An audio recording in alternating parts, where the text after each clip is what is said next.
বাংলায় অপারেশন সিঁদুর হবে এবার। মমতা বন্দ্যোপাধ্যায় কি টের পেয়েছেন তিনি কত বড় ভুল করে ফেলেছেন? কেন্দ্রীয় স্বরাষ্ট্রমন্ত্রী অমিত শাহ বাংলায় এসে বুঝিয়ে দিয়েছেন এই রাজ্যে এবার সিঁদুর অভিযান হবে। গোপন টোটকা দিয়েছেন বিজেপির রাজ্য নেতাদের। বাংলায় এসে গোপন বৈঠকে সুকান্ত মজুমদার, শুভেন্দু অধিকারীদের ঠিক কি বলে গেছেন অমিত শাহ, এ নিয়েই আজকের আলোচনা। বন্ধুরা, সেনাবাহিনীর অপারেশন সিঁদুর নিয়ে গোটা দেশ গর্বিত। বাংলার মানুষের মধ্যে ওই যে পাকিস্তানকে একটা যোগ্য জবাব দেওয়া গেছে, তার একটা অহংবোধ নিয়ে একটা আবেগ কাজ করেছে। এই যে এবং দেশে দেশে ভারতীয় সাংসদদের যে দল গিয়েছে, তারা সেখানে গিয়ে ভারতের পক্ষে এবং পাকিস্তানের বিপক্ষে কথা বলছেন। সব মিলিয়ে একটা জাতীয়তাবাদী, একটা রাষ্ট্রবাদী ভাবনা তৈরি হয়েছে গোটা দেশে এবং বাংলাতেও।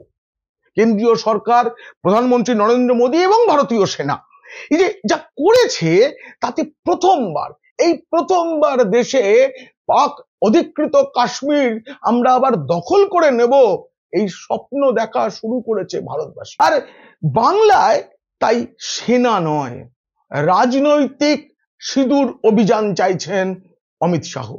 আর তারই ইঙ্গিত তিনি দিয়ে গেছেন কলকাতায় এসে। করেছেন কর্মী সভা, কিন্তু তার মাঝে বাংলার নেতাদের নিয়ে যে বৈঠক করেছেন, তাতে পুঙ্খানুপুঙ্খ বলেছেন কিভাবে হবে বাংলার অপারেশন সিঁদুর। শুধু বাংলার বিজেপি নেতাদের নয়, তিনি একই সঙ্গে মুখ্যমন্ত্রী মমতা বন্দ্যোপাধ্যায়কেও বার্তা দিয়ে গেছেন। সেই সবগুলো নিয়ে আলোচনা করব। তার আগে এই অমিত শাহের একটা বক্তব্য, আর তার আগে মুখ্যমন্ত্রী মমতা বন্দ্যোপাধ্যায়ের গাওয়া একটি গানের মধ্যে না আমি অদ্ভুত মিল পেয়েছি। আপনাদের আমি পরপর সে দুটি শোনাবো, আর তারপরে আলোচনা চলবে। আলোচনা যদি ভালো লাগে তাহলে অবশ্যই সাবস্ক্রাইব করবেন পিনাক কি বলছে। এখন দেখুন আর শুনুন পিনাক কি বলছে।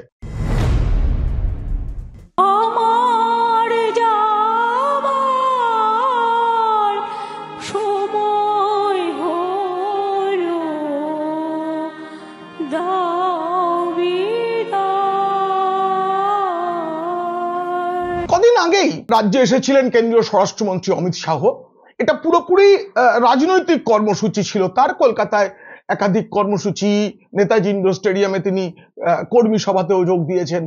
তো এই সবের মাঝখানে যেটা হয়, শুধু তো বক্তৃতা দেওয়া নয়, তার মাঝে ছোট ছোট বৈঠক হয়। সেখানে কি হয়েছে তার খবরই আজকে আমি আপনাদের দেব বলেছি।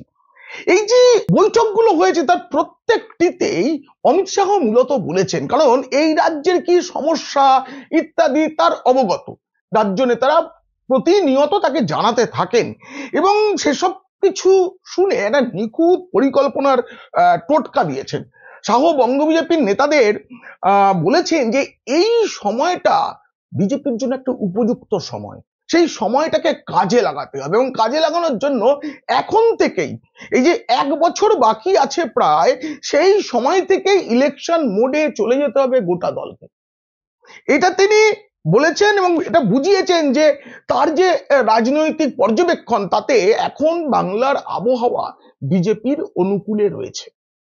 এবার এই সময়কে কাজে লাগাতে বলার জন্যই তিনি এই সিঁদুর অভিযানের কথাও বলেছেন। কি না, গোটা দেশেই সিঁদুর অভিযানে ভারতীয় সেনার সাফল্য এবং কেন্দ্রীয় সরকার যে একটা বোল্ড ডিসিশন নিতে পেরেছে।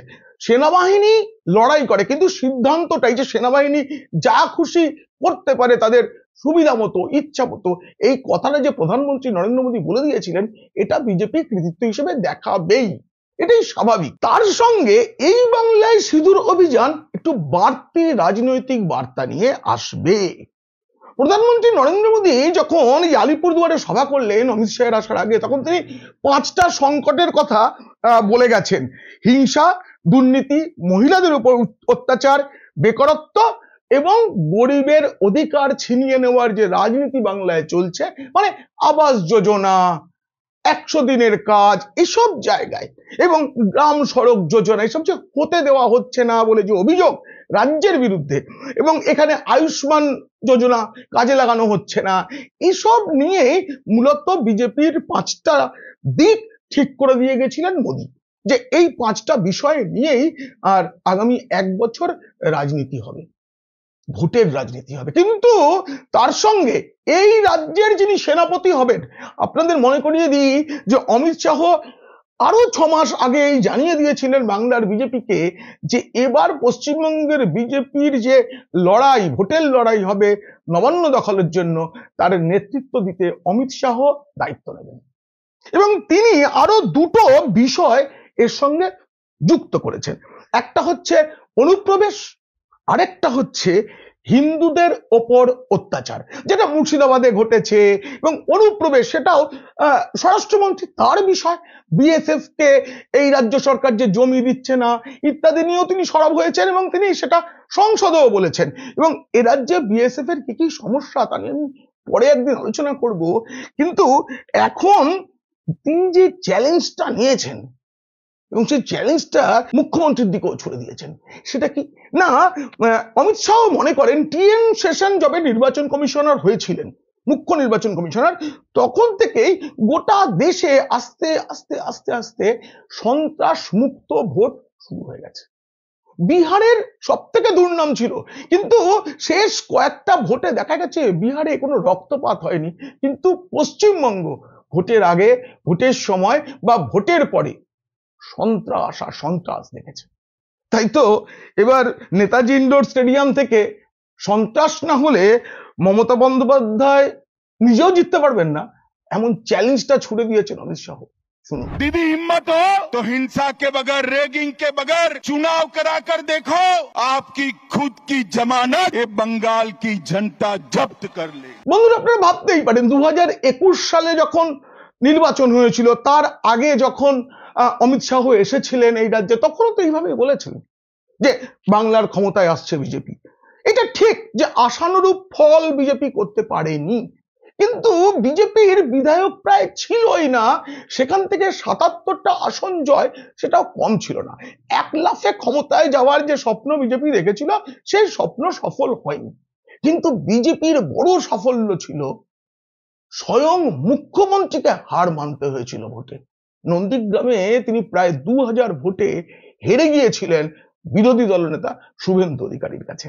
এবার এই যে মুখ্যমন্ত্রীকে হারানো গিয়েছিল, এইটা মনে করিয়ে দিয়েছেন অমিত শাহ এই যে নেতাদের সঙ্গে বৈঠক, এবং বলেছেন এমন করে পরিকল্পনা সাজাতে হবে যাতে শুধু মুখ্যমন্ত্রী নয়, এখন যাদের যাদের বিরুদ্ধে জনরোষ রয়েছে, মানুষের অভিযোগ রয়েছে, শিক্ষামন্ত্রী থেকে শুরু করে শিল্পমন্ত্রী, প্রত্যেকে যে বিধানসভা আসন হবে সেখানে কি কি ভাবে নির্বাচনে লড়াই করা যায়, প্রতিটি আসন অনুযায়ী কি কি ব্যবস্থা নিলে, কোন কোন ইস্যুকে তুলে ধরলে ভালো ফল হবে, তার পরিকল্পনাটা এখন থেকেই মানে তিনি রাজ্য নেতাদের কষতে বলে দিয়েছেন।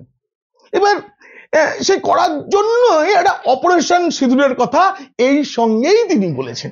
সেটা কি মনে রাখতে হবে, আলিপুরদুয়ারে যখন প্রধানমন্ত্রী বক্তৃতা করলেন, তিনি দিল্লি পৌঁছানোর আগে এই মুখ্যমন্ত্রী মমতা বন্দ্যোপাধ্যায় নবান্নে বসে পিছনে জাতীয় পতাকা রেখে প্রধানমন্ত্রীকে একেবারে চাচা ছোলা ভাষায় আক্রমণ করেছিলেন, যেটা করা যায় না বলেই রাজনীতিকরা মনে করেন, বিদ্বজনেরাও তাই মনে করেন যে নবান্ন রাজ্যের সচিবালয়, সেখানে জাতীয় পতাকার সামনে বসে একজন মুখ্যমন্ত্রী এই ভাষায় অপারেশন সিঁদুর সেনাবাহিনীর সাফল্য নিয়ে প্রধানমন্ত্রীকে কি বলতে পারেন ওই কথাটা শুনুন একবার। এক সময় নিজেকে চালা বলে দাবি করে ঘুরে বেড়াতেন, এখন আবার বলছেন সিঁদুর বেচবেন। আগেও শুনেছেন এটা বারবার, কিন্তু সত্যি করে প্রধানমন্ত্রী সিঁদুর বেচতে এসেছেন এই কথাটা, এটা যে বিজেপি মানে শুধু বঙ্গ বিজেপি নয়, গোটা দেশের বিজেপি নেতাদের গায়ে লেগেছে, সেটা শাহ বুঝিয়ে দিয়েছেন। এবং তিনি একদম চাচা ছোলা ভাষায় বলেছেন, যখন এই বাংলার মানুষ পহেলগাঁওয়ে গিয়ে জঙ্গিদের হাতে ধর্ম পরিচয় জানানোর পর খুন হয়েছিলেন, তখন মমতা বন্দ্যোপাধ্যায় কোনো কথা বলেননি, যদি কথা বলতেন তাহলে ভালো হতো। এই কথাটা বলেছেন শাহ, সেই সঙ্গে বলেছেন কিন্তু যখন পাক জঙ্গিদের পাকিস্তানের ভেতরে 100 কিলোমিটার ঢুকে গিয়ে যখন পাক জঙ্গি ঘাঁটিগুলোকে ধ্বংস করে দেওয়া হলো, তখন মমতা বন্দ্যোপাধ্যায় সিঁদুর অভিযান নিয়ে প্রধানমন্ত্রীকে কটাক্ষ করতে গিয়ে যা বলেছেন, তার জবাব দিয়েছেন অমিত শাহ। এবং আপনাদের জানিয়ে রাখি, এই যে জবাবটা অমিত শাহ দিয়েছেন এটা আসলে একটা সংলাপ তৈরি করে দিয়েছেন।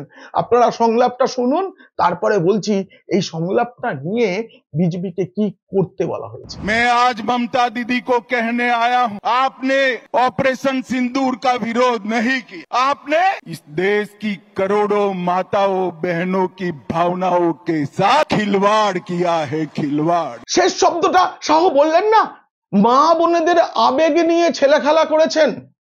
রাজ্য বিজেপির নেতাদের প্রতি অমিত শাহের নির্দেশ আছে, প্রধানমন্ত্রীর বক্তব্য, সেনাবাহিনীর যুদ্ধ, মমতা বন্দ্যোপাধ্যায়ের বক্তব্য এবং অমিত শাহের বক্তব্য, এইটা নিয়ে একদম প্যাকেজ তৈরি করে বা রিলস বানিয়ে, শর্টস বানিয়ে বিজেপি সোশ্যাল মিডিয়ায় প্রচারে নামবে।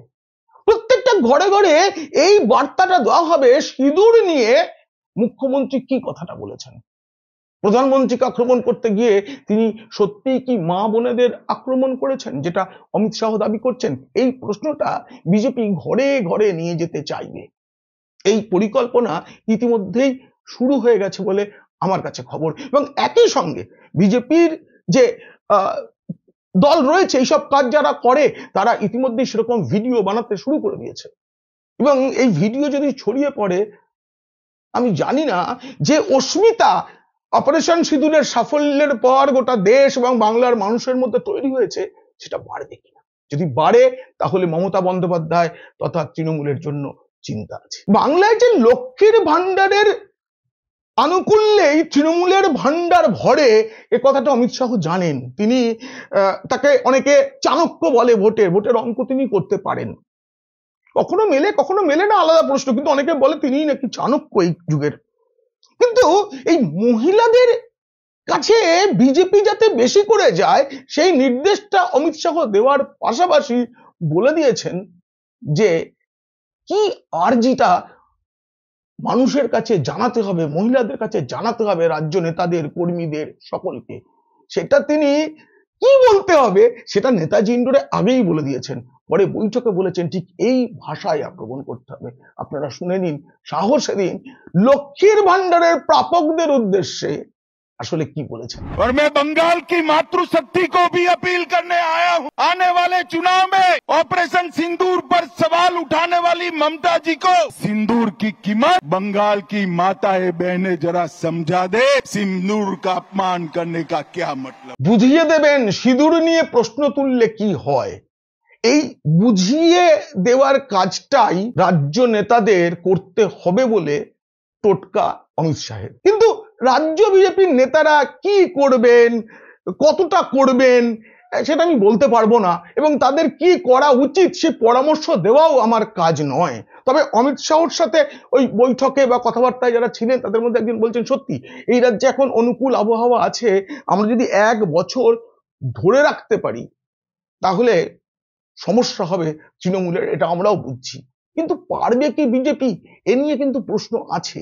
কারণ এই রাজ্যে এর আগে এমন অনেক ইস্যু তৈরি হয়েছে যা বিজেপির হাতে বড় বড় অস্ত্র ছিল, কিন্তু সব ক্ষেত্রে সব কাজে লাগাতে পারেনি। কেন পারেনি সে আলাদা প্রশ্ন।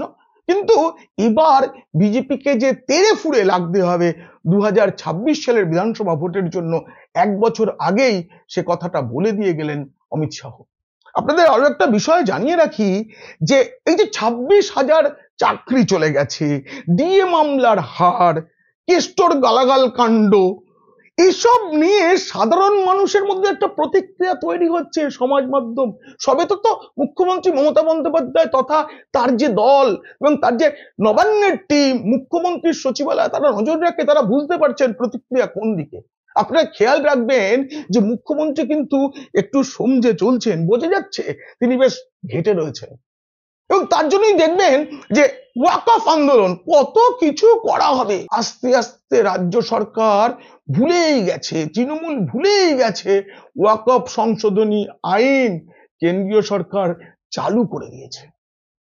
এ নিয়ে আর কোনো আন্দোলন নেই। মমতা বন্দ্যোপাধ্যায় বলেছিলেন রাজ্যের মুসলিম নেতাদের নিয়ে তিনি দিল্লি যাবেন, কিন্তু তিনি টের পেয়েছেন গরিব মুসলমানেরা বুঝতে পেরে গেছে যে ওয়াকফ সংশোধনী আসলে তাদের পক্ষে। এটা বুঝতে পেরেই মমতা বন্দ্যোপাধ্যায় তথা তৃণমূল খানিক চুপ। আরো একটা বিষয়, অভিষেক বন্দ্যোপাধ্যায় কিন্তু কেন্দ্রীয় সরকার তথা ভারতের প্রতিনিধিত্ব করতে বিদেশে গিয়ে এই অপারেশন সিঁদুরের প্রশংসা করছেন। দেশে দেশে গিয়ে তিনি বলছেন ভারতের পক্ষে এবং পাকিস্তানের বিপক্ষে, আর সেখানে দাঁড়িয়ে মমতা বন্দ্যোপাধ্যায় সিঁদুরের অপমান করলেন। এই যে দুটো কন্ট্রাডিকশন না, এটা তৃণমূলের মধ্যে তৈরি হয়েছে। নেতারা বুঝতে পারছেন না কোনটাকে সমর্থন করা উচিত। আর রাজ্যের যে অবস্থা, এই কদিন আগে আবার 2000 কোটি টাকার ঋণ নিয়েছে। আপনারা দেখুন সেই বিজ্ঞাপনটা, 2000 কোটি টাকার ঋণ নিতে হয়েছে রাজ্য সরকারকে, কারণ সামনে ডিএর 25% বকেয়া দিতে হবে। এই সব কিছু মিলিয়ে ভোট পর্যন্ত এই সরকারটাকে চালিয়ে যাওয়া, এটাই এখন মমতা বন্দ্যোপাধ্যায়ের লক্ষ্য। ভোটের লড়াই হবে, তিনি খেলা হবে, স্লোগান তুলবেন, কিন্তু আপাতত শুধু তিনি নয়, দলের অনেকেই, তৃণমূলের অনেকেই ঘেটে ঘ। এই আলোচনা কেমন লাগলো জানিয়ে কমেন্ট করুন, আর ভালো লাগলে বন্ধুদের শেয়ার করুন, খারাপ লাগলে শত্রুদের। আপনারা সবাই খুব খুব ভালো থাকবেন।